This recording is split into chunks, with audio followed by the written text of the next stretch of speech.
Now go home and get your fucking shine box.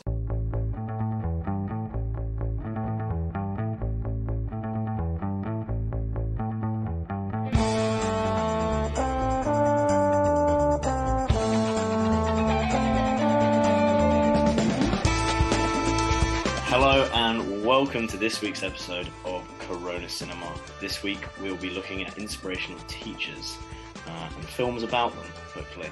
So we're starting off with, our head-to-head will be about Mr. Holland's Opus and the Dead Poet Society. And our feature film released in the cinemas this week is Candyman, which, no, it's not about the Wreck-It Ralph spin-off. It's actually a horror, so didn't like that one at all. So yeah, can I introduce your host? I'm not the host today. I'm just taking over.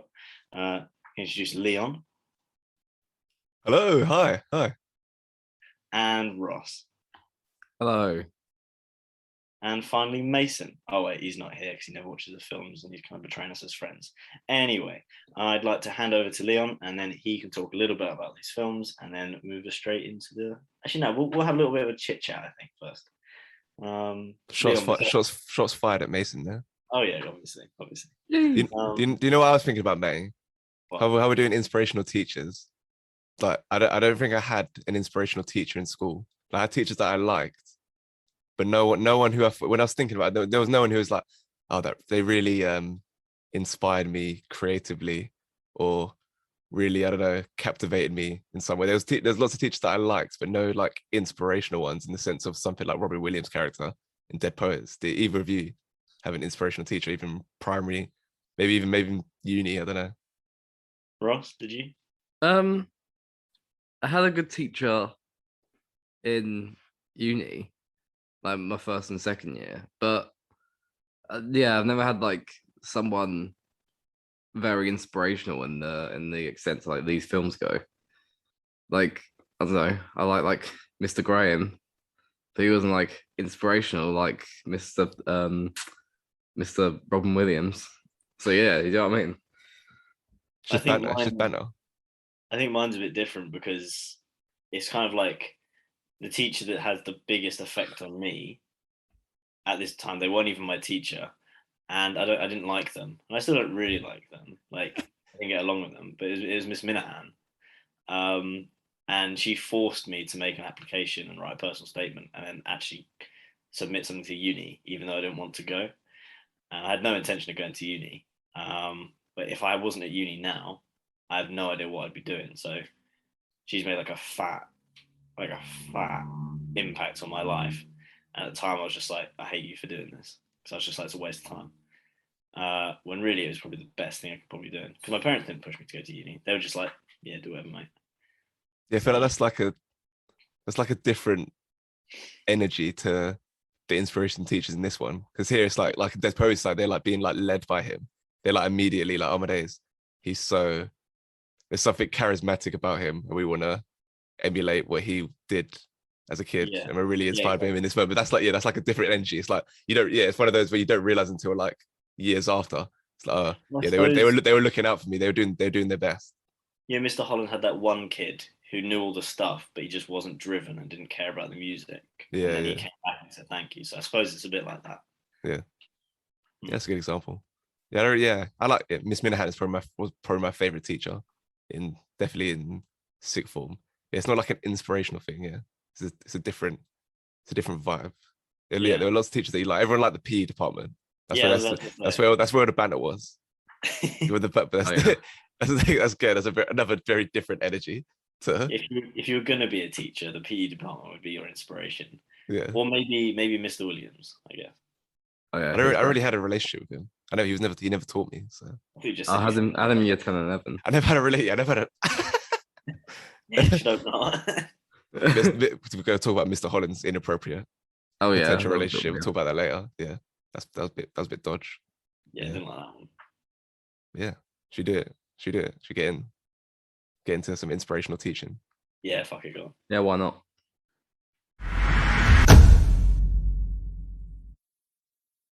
Okay, the head-to-head inspirational teachers, Dead Poet Society versus Mr. Holland's Opus. We'll start with Dead Poet Society. Maverick teacher John Keating uses poetry to embolden his boarding school students to new heights of self-expression. They're processing, Matt, you'd seen this. I think this is did you even rewatch it this time? Have you only seen it once? I can't remember. I've only seen it once. So. Yeah. This was I rewatched it a few months ago, and then watched it again yesterday morning, and it's just a very feel good film. You're immediately kind of wrapped up in as soon as that scene happens with Robin Williams' first lesson, when he takes them into the hall and they're staring at the paintings of previous students and artists and whatnot. As soon as that happens, you understand this is a different style of teaching to what these kids are accustomed to, and they're going to go on a journey of kind of to be enlightened and to discover new things about themselves. Because they're like, it's funny, boarding schools are such a weird, it's so alien to my experiences that you can't imagine living in such like a regimented environment as someone that young. This seems a bit dead. So to have someone come along and show you there's kind of more you can do with yourself, can see why they're so captivated by him. Is that the impression you got, Matty, when you first watched Dead Poet Society? I think he works good as a teacher because everyone likes him because he's just funny. Like the way he acts, like he's engaging, and he holds views that are not akin but like similar to the students, and he appreciates how they would find it fun to like rip pages out of books and just move around, and like teachers saying no for no's sake. I think he's not one of those. I think that's good, and I think every now and then someone can like relate that to a teacher who's just a little bit different, a little bit more physical, and a little bit more encouraging and inspiring. And the fact it's Robin Williams as well works really well in this film. Ross, this is your first impressions of Dead Poet Society? Yeah, it's the first time I watched it, and yeah, I think you straight away get that kind of that first lesson where he gets you to listen to the window of the people going there, and he starts whispering to them. He's going to be quite a funny teacher and like someone who's going to lead them. And it's kind of like the events that happen in the film, the way they roll out. It all happens really nicely, and I think that was my first impressions, and I enjoyed this watch. Okay, let's introduce Mr. Holland's Opus, the challenger. A frustrated composer finds fulfillment as a high school music teacher. Very brief one there to cover a film that spans many decades. Ross, do you like that this type of film, going through following one character's journey throughout, like, what is it? How long is this film? Maybe like 30 years. We follow this guy. Is that like an effective part of Mr. Holland's Opus, you thought? Yeah, I think so. It apart from the fact it's the way it does skip over different kind of like at the end it kind of it does like a 10-year time jump. I'm pretty sure, something like that. I'm not sure actually. I don't know.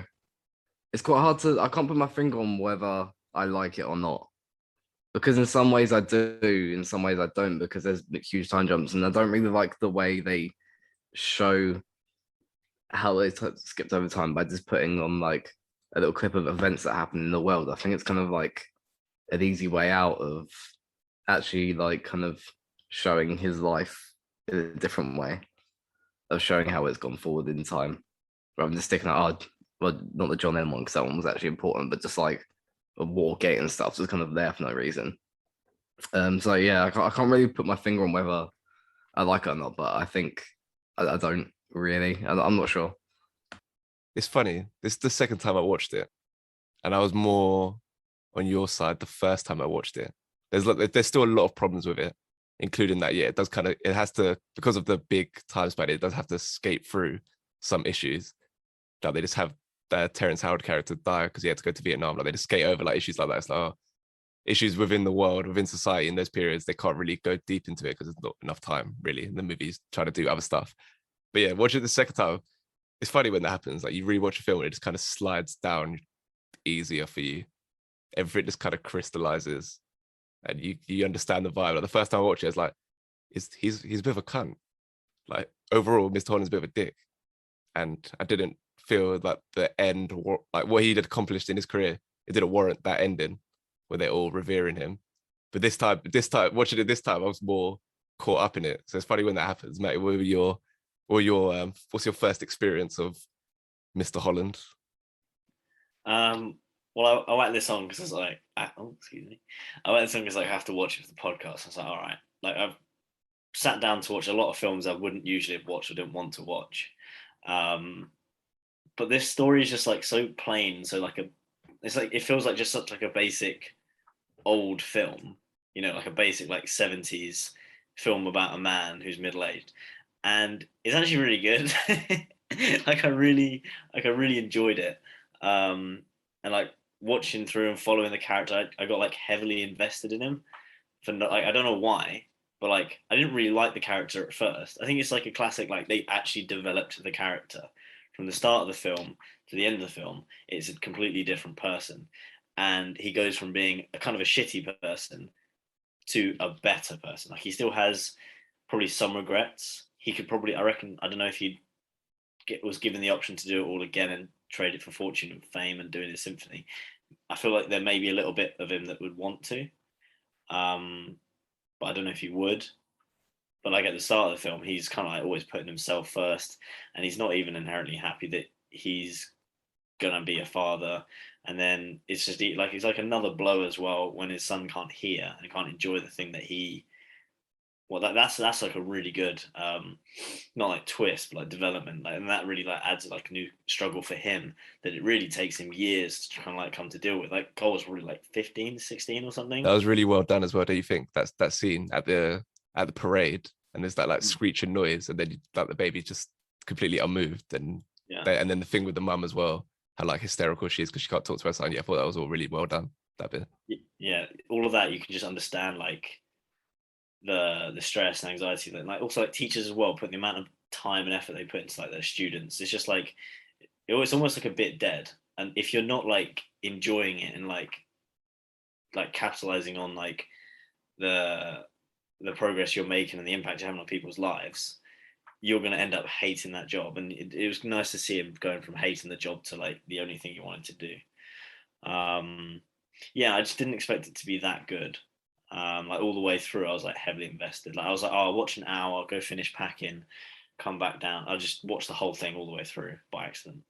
So yeah, I really enjoyed the film, to be fair. I feel like if he, based on what he says, I feel like if he was just like a kind of middling musician, he wouldn't have had the impact they did have on his students. I feel like this was ultimately like more rewarding for him. So I think that's like a strong aspect of the film. Like it's definitely a more satisfying career path for him than what he could. Like he wasn't going to be John Lennon, like as his idol in the film. He was going to reach anything like that kind of level of success. I think this is a good path for Mr. Holland. But yeah, we can go into the categories. Performances. Well, this one, like, I think maybe, I don't know. I think Mr. Holland's Opus might be across the board better than Dead Poets. Like, I think Robin Williams. He does well to contain his Robin Williamness in this film. There's like a few times it like creeps out like very flamboyant and a lot of improvisational comedy and bits and stuff. He's very eccentric, and a lot of that doesn't really come out in this film. So I thought that was a strong aspect of that. It's one of maybe his like most mature performance after Good Will Hunting, where he's got a lot more personal stuff going on. So I liked him. I like the central performance in that. But I thought Mr. Holland's across the board. I thought Richard Dreyfuss was really good. I really like Olympia. Olympia Dukakis is one of those. Sometimes I have these actors where I've only seen them in like 2 or 3 things. She's the principal. I've only seen them in like 2 or 3 things, and I just really like them. They become like one of my favorite actors just on the basis of like a couple 2 or 3 performances. So yeah, really liked her. And I thought watching this, I didn't think The Wife was amazing the first time I watched it. Rewatching it again, another thing that became clear was how good she was. Like I mentioned, like the scene with her son after he turns deaf, and she just wants to communicate with him, and that struggle, and loads of other bits within the film. I thought she was really good. But yeah, so I think Mr. Holland's Opus across the board for me gets the vote. There's other good performances with the kids, like set in a boarding school, you get to interact with a lot of different characters. But yeah, Ross, what performances do you prefer in which film? I think the best performance out of the whole thing is Robin Williams, I think. But what you were kind of saying in general, as like a whole ensemble, Mr. Holland's Opus, I think, did better because I think, you got Mr. Holland and his wife. They're both really well performance, as you said. The principal, kind of Terrence Howard, William H Macy's all right for what he's doing. They all do well with what they have and do well to kind of put that out there. And there's no one you watch and think, oh, that was a bit like unconvincing or whatever. But Dead Poet Society isn't bad either, I guess. But like, I don't know, Ethan Hawke's like, he's all right in it. But like, I feel like for the first like hour and a half, there's not really much for him to like act. It's more kind of like after Perry dies that he kind of comes out, the performance comes out, now he's crying, and then when Robin Williams comes in the classroom at the end, he kind of gets to actually act. You've got the headmaster, he's just kind of doing typical like generic headmaster performance, you know what I mean? Like that kind of stuff. And yeah, I think across the boards, I'd have to agree, Mr. Holland's Opus probably is a better group performance. I like the dad in Dead Poet Society. It's a really evil, controlling dad. Just let your son be free. Why are you being a dick? And then it's really funny when the kid dies, his like reaction when he goes into the room, it's like, oh, Neil. He's really going for it. I like that fun. It's unintentionally funny. Matty, performances, what's better? I would have said Dead Poet Society just on the weight of Robin Williams, but now you've said it, Mr. Holland Opus, it kind of just like all round, like no one outshines anyone else nicely so that it feels authentic, because a lot of the kids in Dead Poet Society just do feel like actors with like Robin Williams at the front. So like I see what you mean there. And yeah, I'd say, yeah, I'd give it to. Nah, I don't like it. But then again, you can't just discredit Robin Williams' performance. Yeah, okay. You can't. No, he's good. I think there's like. Like everyone else gave like solidly average performances. No, I thought the main kid as well, the one who kills himself. I thought he was good. I thought he was really good as well. Like, no, I'm gonna give it to Dead Poets. I think I prefer it in terms of like a drama.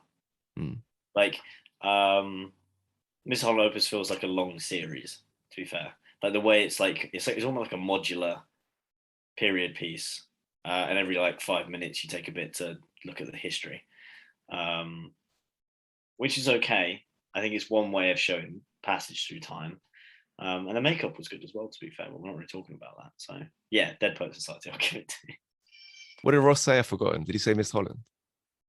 Mr. Holland's Opus just kind of edges it for me. Okay, yeah, so that takes the point for performances. Okay, next category. We've got story. As we already discussed, Mr. Holland's Opus, very very wide ranging story, trying to cover a lot of ground, which might mean it spreads itself a bit too thin. But like I said, I do enjoy going through the different decades, seeing how this character progresses, all the different events in his life, the different people he touches, not literally. You got Dead Poet Society, nice inspirational tale, taking these motivating these kids to try better themselves, to get their creative juices flowing.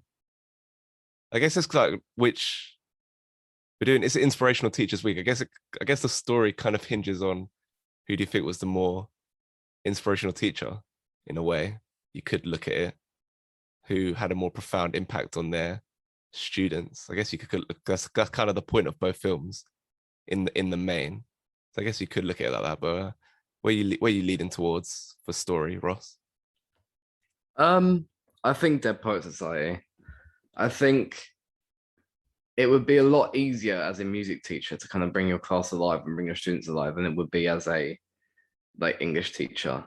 like to be able to like do what he did as like teaching poetry and like because I remember doing poetry in English. It's boring.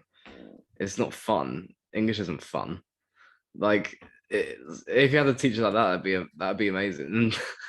I think the kind of story about like Robin Williams or Mr. Keaton being a dead poet and then bringing it back alive and kind of everything surrounding that and the things that go on with each individual kid as well.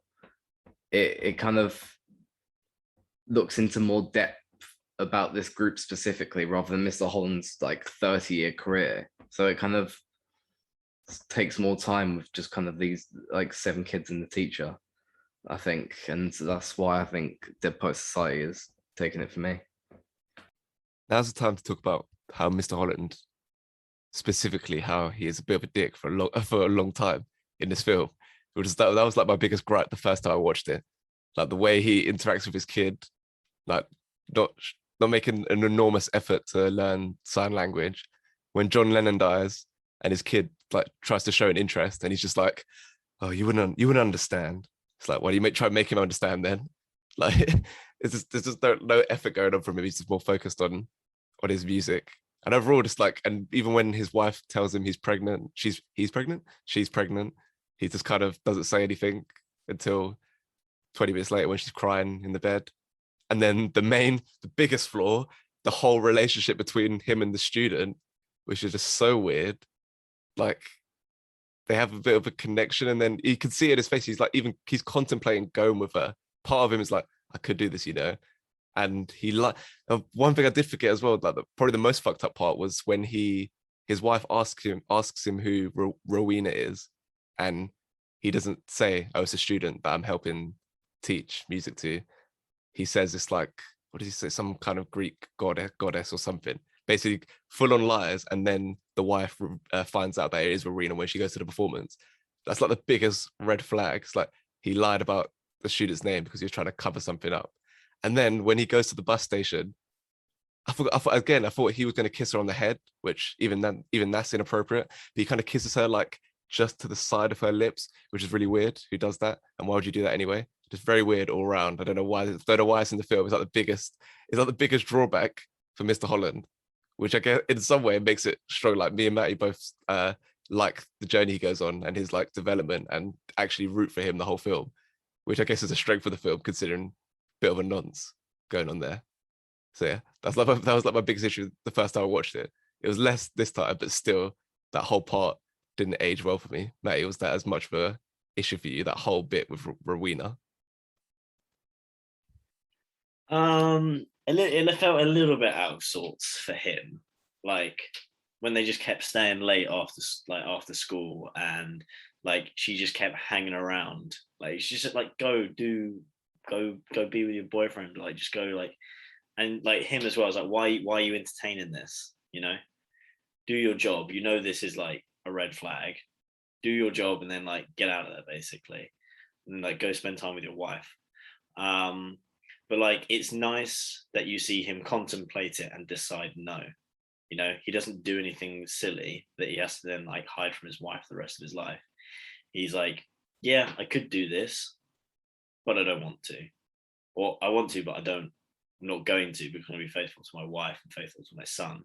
And I could go right. He's not only, I think she symbolizes as well, not just an affair, but also like his option to go pursue music.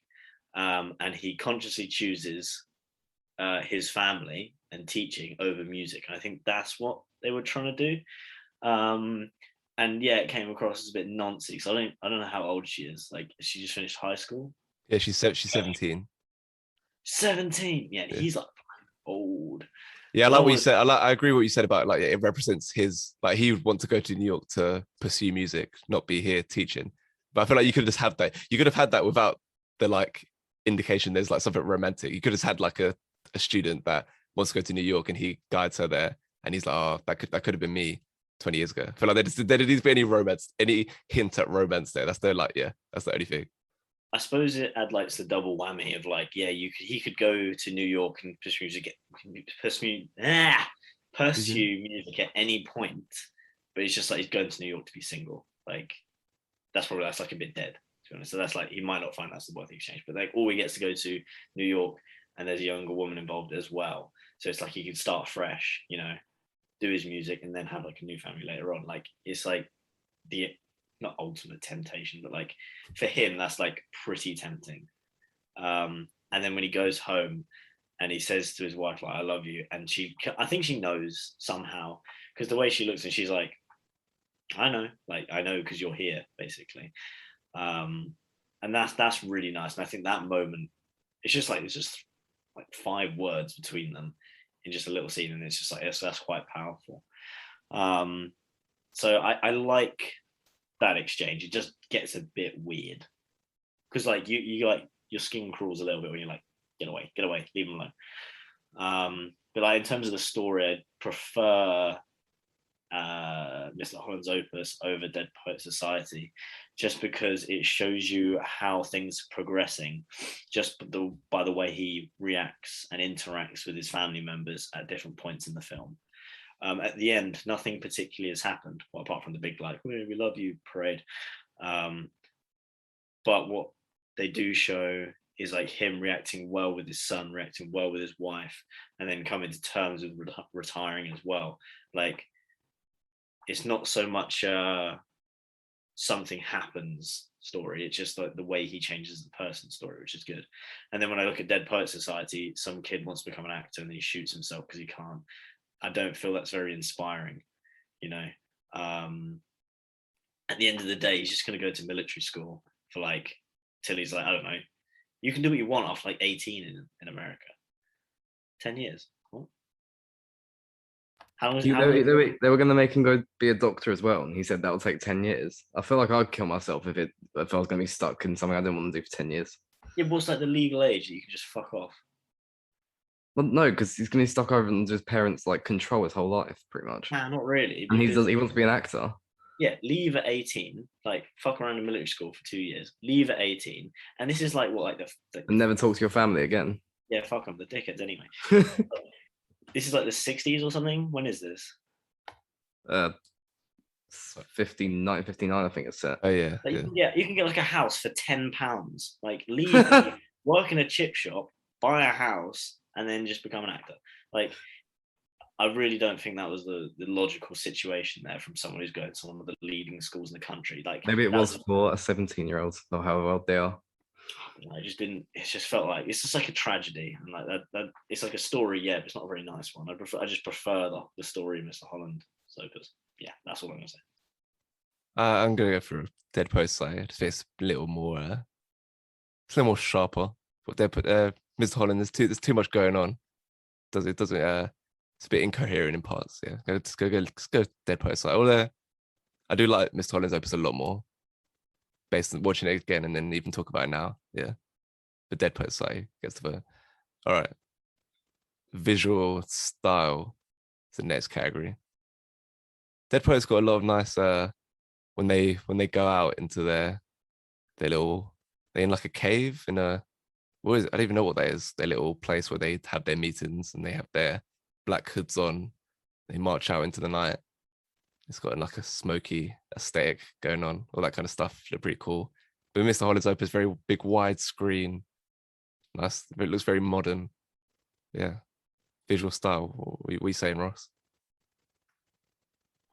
I think Mr. Holland's Opus is a lot, you say like widescreen, it's a lot like brighter as well, kind of everything's going on. But I think Dead Poet Society just kind of, it has this like dingier kind of feel around it, which I think is meant to kind of, you're at this like boarding school, which is a bit dingy, and all the teachers, like the headmaster's a bit of a dick and stuff. But then Robin Williams is kind of like the bright spark within like the dingy area. And as you say, they go to the cave and stuff, and it's all smoky, and they're going through the dark woods and stuff. I think it has more of like a unique feel to it than Mr. Holland's Opus does. And I think that's why for me Dead Poet Society would sway this one, just because, yeah, as I say, it has a more unique feel. It kind of has the darker kind of theme, the fog, the rain, etc. So yeah, Dead Poet Society sways this one for me. The good thing about Free People is as soon as Ross says his vote, I know my vote and I know who's going to win this category, and it's going to be Dead Poet Society. But Matt, you're welcome to offer a alternative, even though it won't mean anything. Dead Poet Society as well, I think. Mr. Holland's Opus is just like, it's just a film, basically. They didn't really do anything too snazzy, apart from like some slow-mo car jump scenes for some reason. But yeah, Dead Poet Society has this like kind of like quiet serenity about it. It's just nice. Yeah, it's just a film. Yeah, that's just a film. It's just a film. All right, Dead Poet Society goes 2-1 up. It's come from behind to lead. All right, tone. I feel like both of these. So I watched both of these on Disney Plus. It's not on neither on UK. I don't know how it works with that because they, especially Mr. Holland's Opus, that was literally made by Disney. So I don't know why that's not on Disney UK. I watched it on. I watched both on Disney Canada. That's how I found it. But yeah, but both have like a Disney feel to the tone. Very feel good, very light, kind of a bit of magic, apart from the kid dying. So it's kind of a magical feeling, I think, to both films as they're being inspired by the teacher and drifting through these times. They never, even though you have the suicide, it never feels too dark most of the time throughout Dead Poet Society. Like you have that incident, and that's like the big thing leading up towards the end. But you still kind of, you still come out feeling euphoric, especially with that ending when they all stand up on the desk, go captain by captain, like one of the most famous. I feel a lot of people know that quote, even if they haven't seen the films. Like, oh yeah, oh, captain by captain. So yeah, both big Disney-fied tone to both films. But which one worked better for you, May? I'd probably say Dead Poet Society has more of like a not uplifting tone, but like an inspirational tone, and like of doing something with your life. That becomes revealed a lot more quickly, almost immediately, and then it only builds from there. And then Mr. Holland's Opus is more of like a slower one of like overcome the shitty person that you are, which isn't as nice. So I'd just say Dead Poet Society is like does better on tone for me. Yeah, like the last category, I'm also going for Dead Poet Society, so we know who's won. But is Ross going to do the same? It's going to be a whitewash for the tone of Dead Poet Society. Yeah, Dead Poet Society for me. I think Mr. Holland's Opus, it's I think it's got more of a upbeat tone in the way.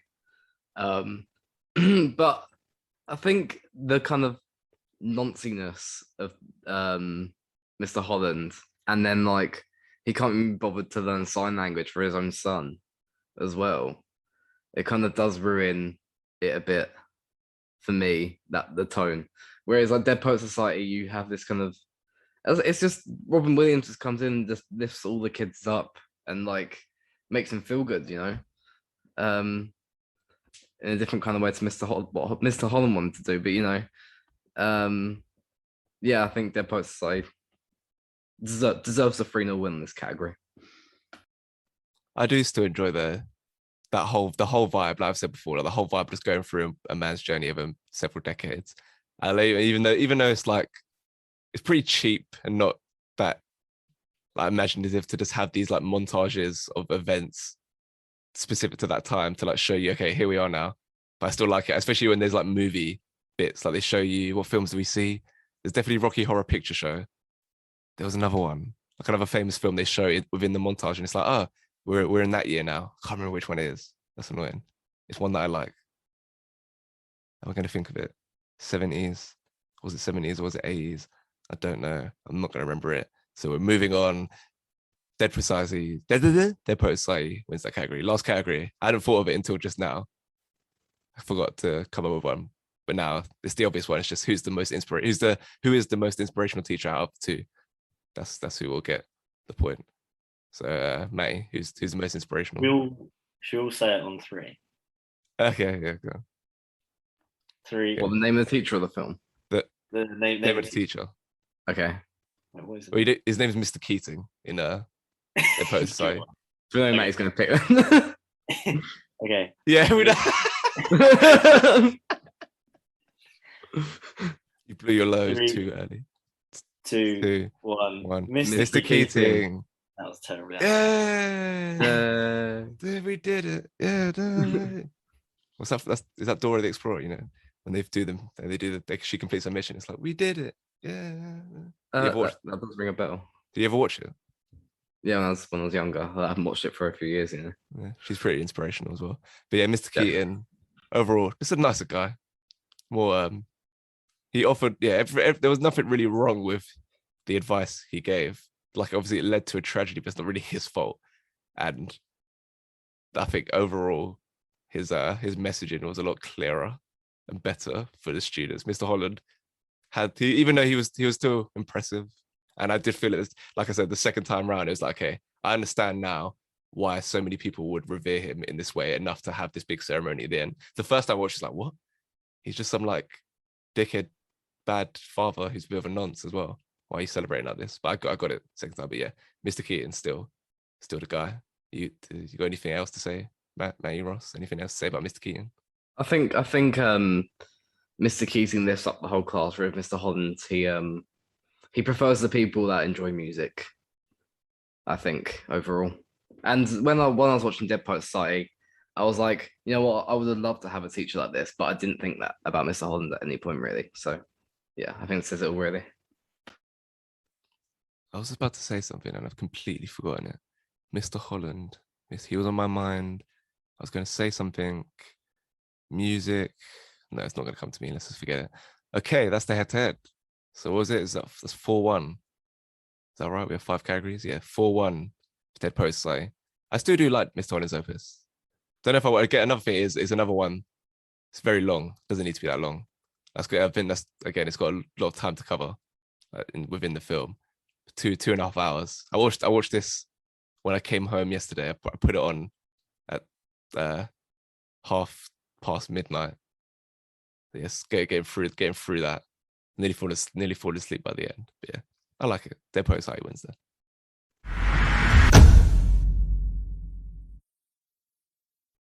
Okay, a game not tenable this week after Ross's took over this section for a few episodes.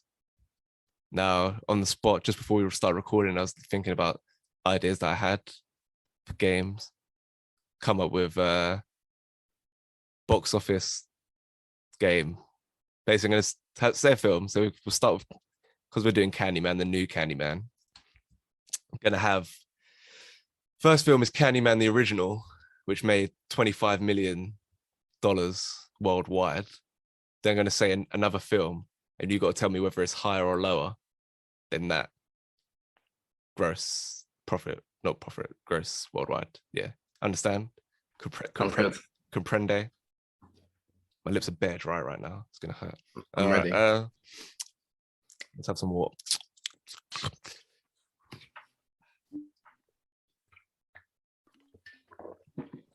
All right. You ready?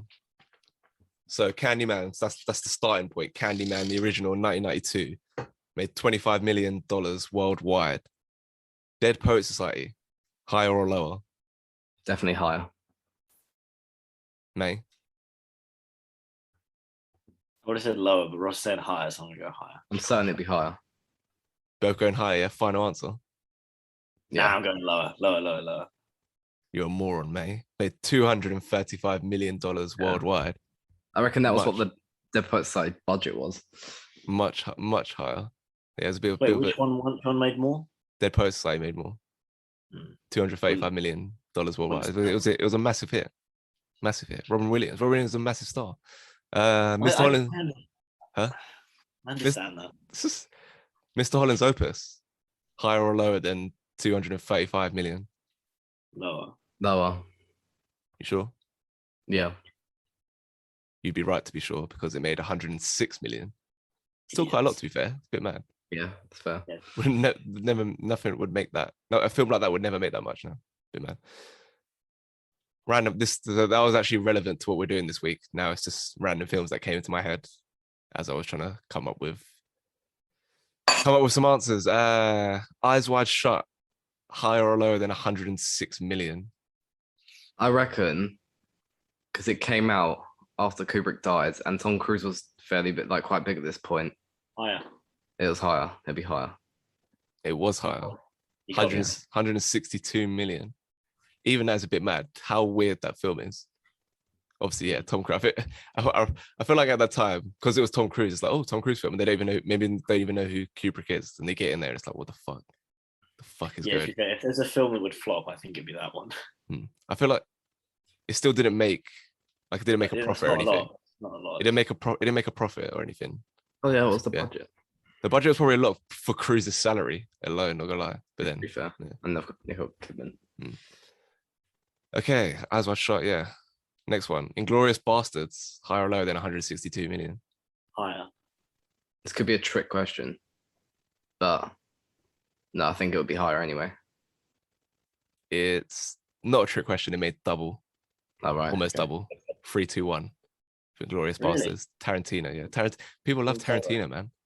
There's got the DiCaprio in it as well. It's yeah. DiCaprio, sorry. So I was thinking of Django. What the fuck?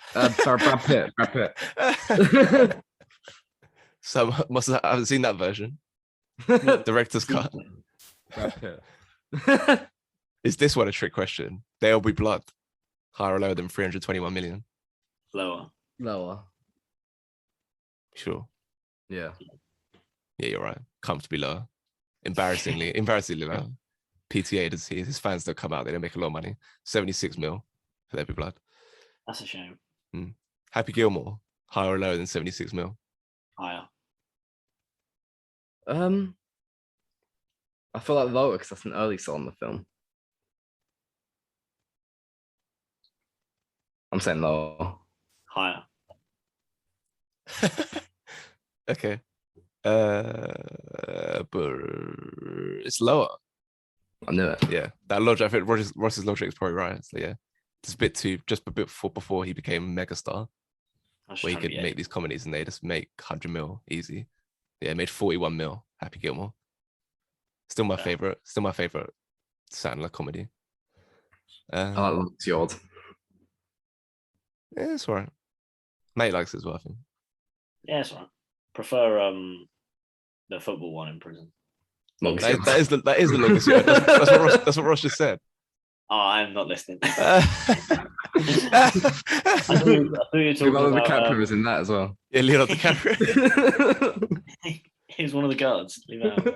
That'd be funny. DiCaprio alongside Sandler. That'd be funny. Oh, I'll pay to see that. Okay, last one. Devil Wears Prada, higher or lower than 41 mil? Higher. I reckon higher, purely because of Meryl Streep. Emily fucking Blunt. It's higher, mate. Emily fucking Blunt. Yeah, it's much higher. I don't know why I did this. It was a really bad one to end on. Made 326 mil. Fucking dominated the box office in 2006. And that's like a prominent women's film as well. Because it's like the cast is like majority women. Devil Wears Prada bangs. One of my favorite films. I need to watch that again. It's actually really good. Exactly. It's on. I think it's on Prime right now. Yeah, that bangs. That was alright. I feel like if I had more time, I'd come up with more challenging movies. That's like get really tight. There's like a few mil in it. It's like be a bit more tense. Yeah. First time round, gave it a go.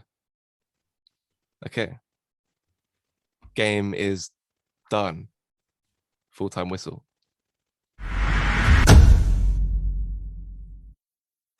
Candyman. The urban legend is, if you say his name 5 times while looking in the mirror, he appears in the reflection and kills you. Who would do that? I feel really connected to this neighborhood. Cabrini Green. It was the projects. I just moved in around the corner. The old candy factory. I'm an artist. You looking for Candyman? He's the monster that's part of this neighborhood. Why are you drawn to this? I'm hoping to spread the story all about Candyman. The mirror invites you to summon him. You should say his name. I dare you. Candyman. Candyman. Candyman. Candyman. Don't say that. Candyman.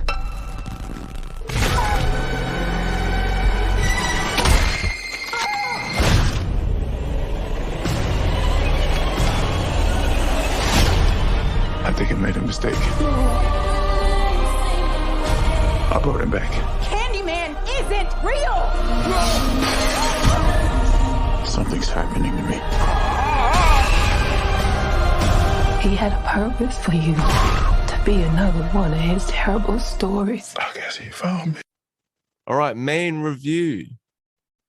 Candyman. The new Candyman.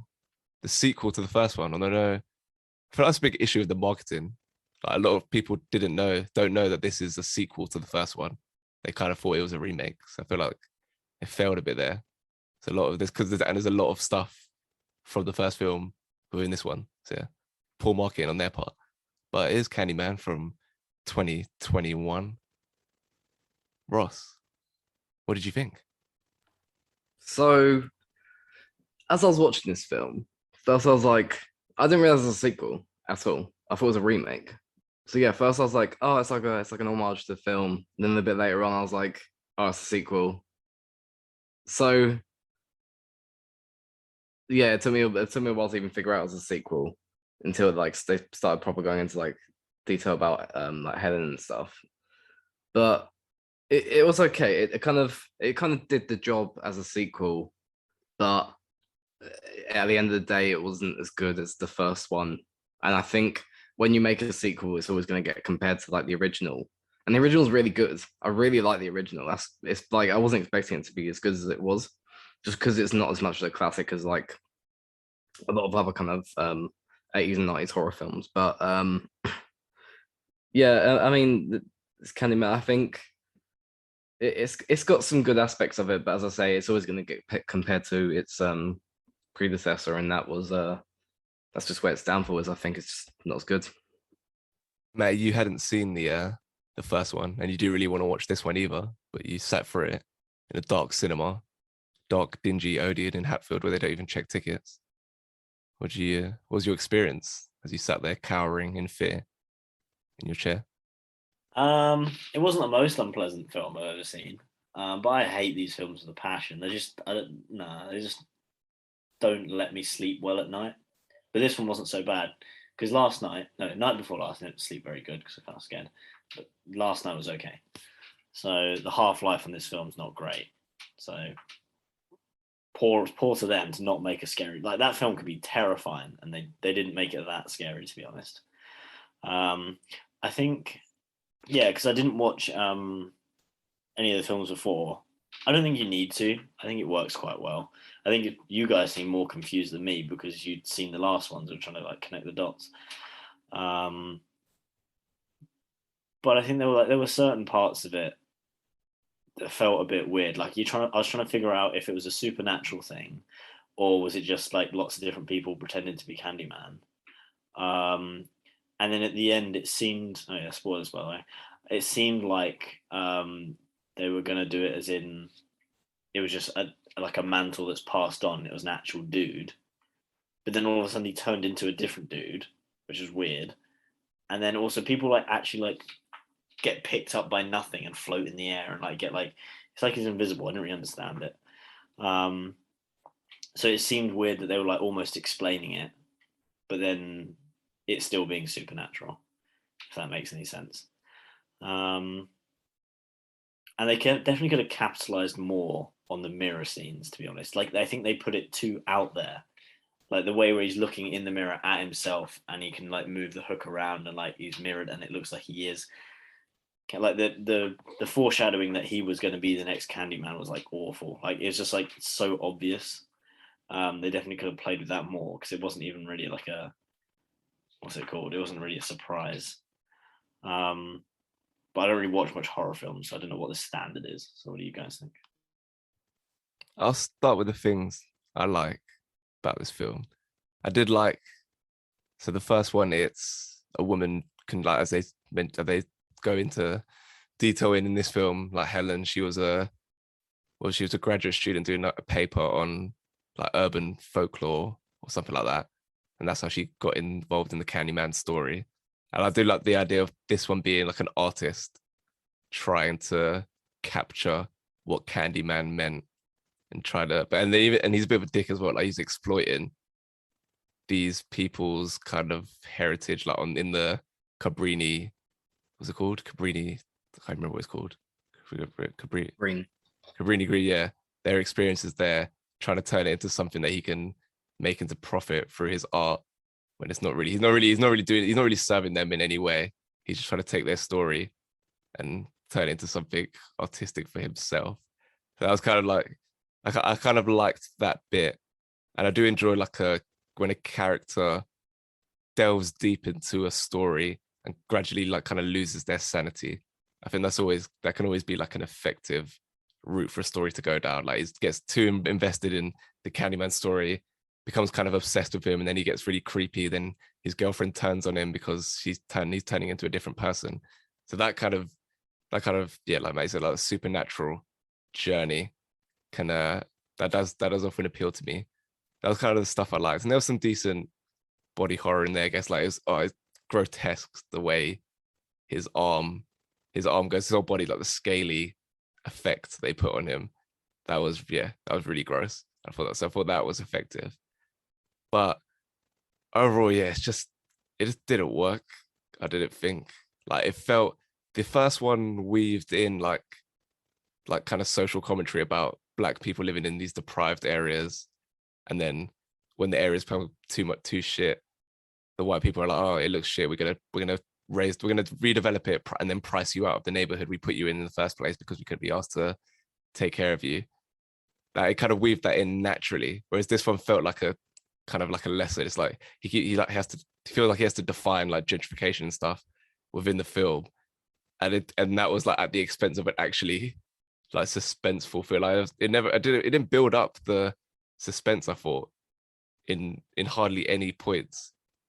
And I thought that was kind of just that's the main point of this horror film, is to entertain and to scare and to unsettle you.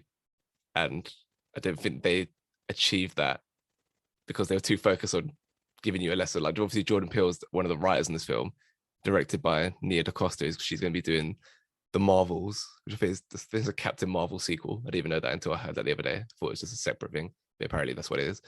And yeah, obviously Jordan Peele has a history of, in his 2 directorial films, of doing like social commentary really well. Whereas here, there was no subtlety to it.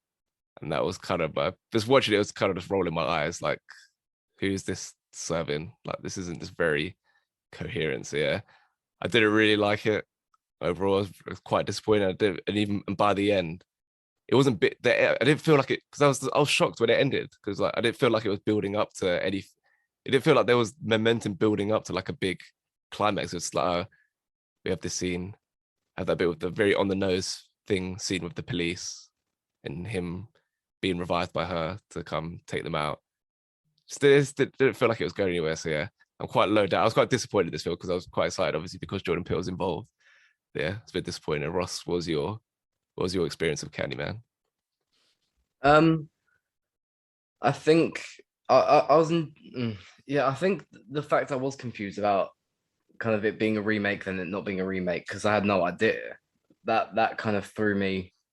But at the same time, I didn't, it wasn't bad. It wasn't bad at all, I don't think. I think it was just kind of disappointing and stuff kind of happened. I like the twist of Anthony being that woman's son, because that kind of makes sense and did kind of connect up the story in a certain way, and made sense why the Candyman was kind of hit, like part of him, and why he's the one who brought back the Candyman. I think it was like meant to, because he's a baby that was meant to be someone from the first film. That kind of made sense. What I didn't get is who that the guy Ma Rainey, the guy who kind of looks like Idris Elba, that guy, who he was meant to be, because he saw Candyman when he was younger, but he was a bit of a random character at the end who kind of helped summon him back. It yeah, I think that kind of came a bit random to me, that. And I like the touch at the end of the Candyman kind of becomes him becoming the Candyman through the original actor's face, like kind of coming back. I liked that, but yeah, I think there's a lot of, they could have made this film like half hour longer and kind of flesh bits out more. I think maybe that's one of where the downfall is. Stuff just kind of happens, without major explanation. I think it is quite confusing, a little bit messy, I think, and that is the downfall of this. But yeah, I don't think it's bad though. As I say, I like the twist of Anthony being the son. I like kind of, yeah, as you said, the fact he is like a crazy artist, that kind of thing. And the way he's bringing Candyman back kind of happens quite naturally, to be fair, because it's meant to be like a forgotten. That story meant to be like forgotten. It's like a legend, and he brings it back, and that happens quite naturally. I think. The to be fair, actually, I think the scene with the girls at the school is a little bit random as well. It was kind of just thrown in there, but yeah, it was good but disappointing because like as I said, the first one I think it's underrated.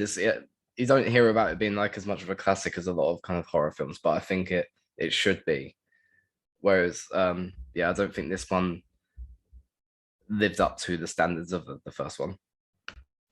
I really hate bathroom scenes like that because of my OCD. Like when they're just like walking, when they're like crawling on the floor of a bathroom, always makes me feel like icky. It's like we're rolling in. It's better when it's a girl's bathroom at least. Be a bit more cleaner. But even still, it's like just like oh, I'd rather die than like crawl like by a toilet. Big gross. But yeah, it's just missing the atmosphere of the first one. The first one was just so effective and especially the performance of Candyman is like one of the best horror performances. I think like that again. That's like the film is underrated. His performance. What's his name? I think it's maybe Tate Taylor. I think maybe the guy's name who plays Candyman in the first one. Tony Todd. Tony Todd. That's it. Yeah, Tate Taylor. I think that's the director. Yeah, Tony Todd. He appears in this one as well, and that's just a really good performance. Really commanding, powerful, unnerving performance, and the whole atmosphere with his deep voice in the first one. Just a lot. Every about him is a lot more effective, and it could be unfair to compare it so much to the first one when this is a different film.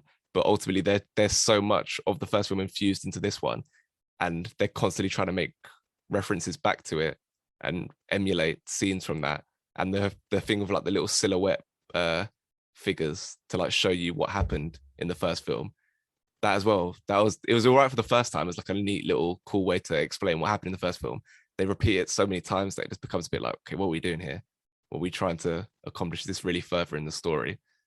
So yeah, there's a lot of it's actually just disappointing how much it didn't work for me. I did like the way the death of the like art critic, I guess she was. He goes around her house, and then she summons Candyman when she goes to the bathroom, and then he has to leave because can't remember, something's happened to him. Maybe his skin's getting all fucked up at that point.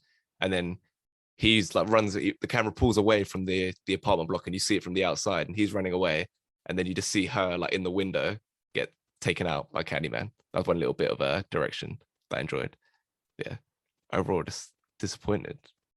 I don't know, May, have you got any more thoughts on Candyman? Like, would this compel you to go watch the first one?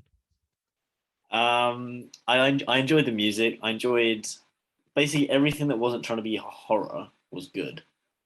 Like I liked the culture of the film. I liked the way things moved together. I like the shots as well for the intro. That was good. Like the way the mist was like up in the sky and the buildings, but the camera was upside down. You were just filming the sky, so it looked like the skyscrapers went into nothing, and it was very low mist. I thought that was like nice direction and like a nice way to start the film. It felt ominous.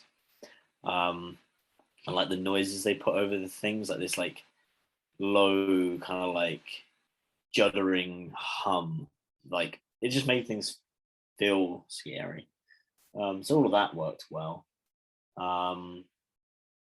And yeah, the film as well was like diverse as well. I like now that they're seamlessly just putting people into films, like the gay couple as well. That's just nice that they put that in for no other reason. Just why not?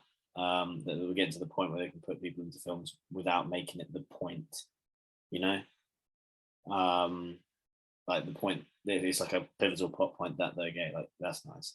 And I like how loads of people also said Candyman without, like they didn't say it enough times, so it leaves that air of suspense, which is quite good. So yeah, there are parts I liked about the film, but from what you guys say, it just sounds kind of like inferior to the first one, and it didn't quite. It like took aspects, but it didn't capitalize on the bits that made the first one so good.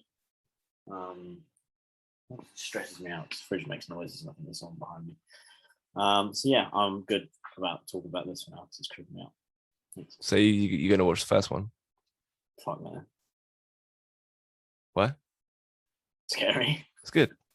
I don't care. I ain't It's really gonna good. Get some of If the you like elements. this one, if you like this one, the other one's better. I didn't like this one.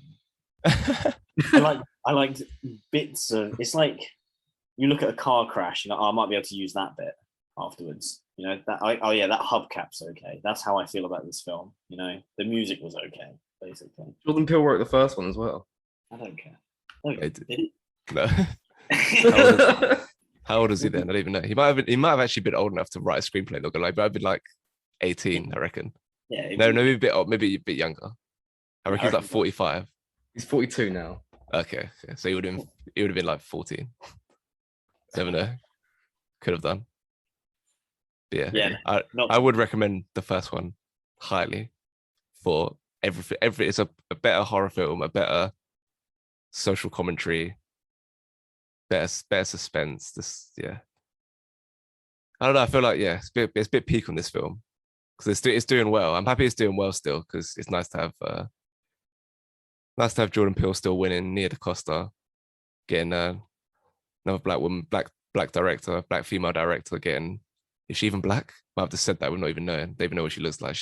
I'm guessing. Well, should we check? She's definitely female. So that's good. Yeah, she's back. Yeah, a few good black female directors getting opportunities to do big films and winning. So yeah, that's good. May? I liked what you said as well about like the gentrification and it being too in your face. But I also like the way that critic just roasted him for like not having an artistic personality. She's just falling on this one thing that other artists can't do because they're not black. And like he shouldn't even technically been doing it because he was black, but he wasn't raised in that area. So he's like talking about like poverty and like this like ghetto and I don't know, like and she was just like, yeah, you're full of shit, basically. So I liked that. I'm sure she wasn't a very nice person, but that bit was like the more authentic and nuanced part of the film. Because most when like issues like that come up in films are just left untouched because no one wants to get into them. So I feel like it was nice that they addressed it and actually opposed that for once. Not that like, you should oppose it, but like oppose it of like for that sake that he was trying to capitalize on something that didn't affect him and it wasn't really his right to do that. Yeah, he didn't care about because that's the really good thing about Candyman. The origin story is really smart and really cool. Like the idea, obviously, the initial concept of like it being a slave who got with was he a slave? Yeah, he was like he got with a white woman. He was an artist, wasn't he? Wasn't he? He was painting. He was painting. No. I think no. It was maybe the dad of the white woman he got with was a slave master. I think maybe that's what it was. Something like that, yeah. Something like that, yeah. And then led to him being lynched and burned at the stake and all that stuff. So that's like a really different kind of origin story for a horror villain. And then just the wider idea of Candyman representing like black people is like an easy way to play because there's so many issues. People are so poor to be like, oh, Candyman did it. It's not the fact that the government's ignoring us or anything like that or police brutality. It's just you just want to blame it on the Candyman. It's like a way to comfort yourself. So that concept of Candyman is really cool, but that's captured significantly better in the first one. It's just kind of like riding off of that. So yeah, just feel like everybody's about the conversation. It's like, yeah, go watch the first one, innit? But go watch the second one as well because support black female directors because need more. Yeah. We got any more thoughts on Candyman? Either of you? I think if they like delved into the idea that there was no Candyman and it's just like the combination of like oppression and like brutality towards black people, that would have been quite good. Obviously, it's not in keeping with the first film because we know there is a Candyman, but that idea is really nice. And I think they should have gone into that a bit more. Like if someone was like who knew more about Candyman than he did and was like, yeah, it's just like talking about how it's just literally just a made up fact. Like they did that a little bit, but like not very convincingly. Yeah. Can you summon Candyman by doing it on a webcam? Does that work? I don't know what the rules are. There's no reflection. Should we all do it now? But Not looking without me leaving. So looking There's no into it. reflection. There's a reflection in my TV over there. I can. Is this not a reflection? No. But it might count. I don't know.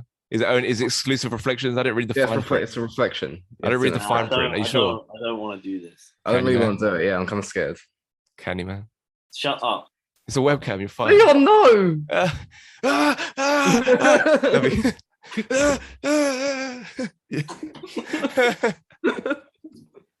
That'll be a good one. They'll get listeners. Oh yeah. Get someone's Candyman on a podcast. Full podcast is killed on podcast. Yeah, like, it was Candyman. Hello, Leon. Helen. Yeah. Oh my god, his voice is so good in the first one. It's so I love good. Oh my days. Might watch it again. Yeah, All right. she's sick. That is Candyman though. That is our review of Candyman. At Corona Cinema on Instagram, Alleyway98 on Twitter, Spotify, Apple, Google, Amazon, Stitcher, Podbean. The next episode is going to be the main review is Respect, the Aretha Franklin biopic. Not gonna lie, I might change it. I wanted to change it before we started, but I didn't have time to go check. But like, it's just not going to be good. I've already heard like poor reviews. It's just, but when was the last good biopic? It's just going to. I feel like the main thing is, I feel like it's not going to be good, and then there's not going to be much to say. It's just going to be like the Judy conversation. It's like, oh yeah, the performance was good, Jennifer Hudson was good, but this didn't work, and this was a bit dry. So I feel like it just might be, but the music was good. I felt maybe the music would be better than Judy, but yeah, I feel like the conversation would be great. Same with Billie Holiday as well. Yeah, that's what I mean. They're same they're literally all the same. So it's just a bit long. So I might have a look and see Could where. do Shang-Chi.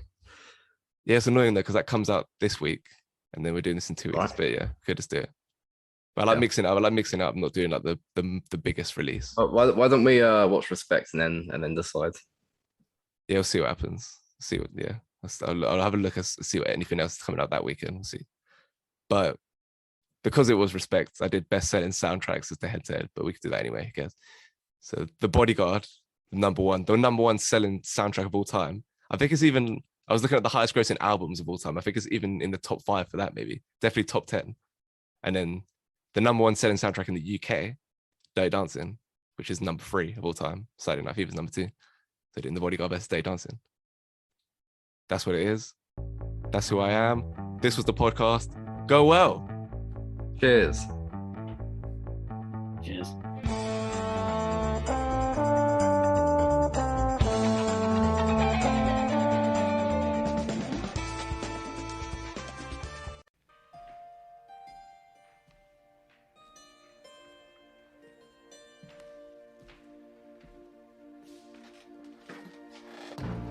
Captain, my captain. Sit down, Mr. Anderson. You hear me? Sit down. Sit down. This is your final warning, Anderson. How dare you? You hear me? Oh, Captain, my captain. Mr. Overstreet, I warn you. Sit down. Sit down. Sit down. All of you. I want you seated. Sit down. Leave, Mr. Keating.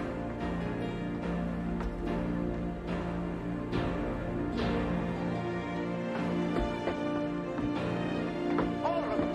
Sit down. I want you seated. Do you hear me?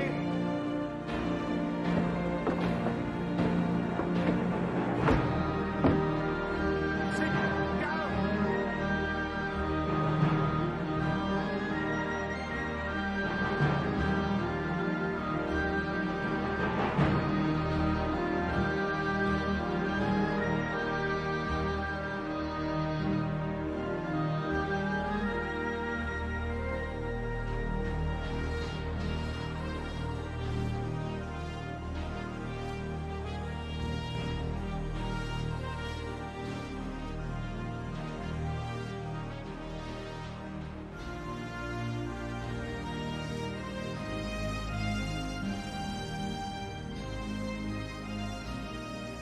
Thank you, boys.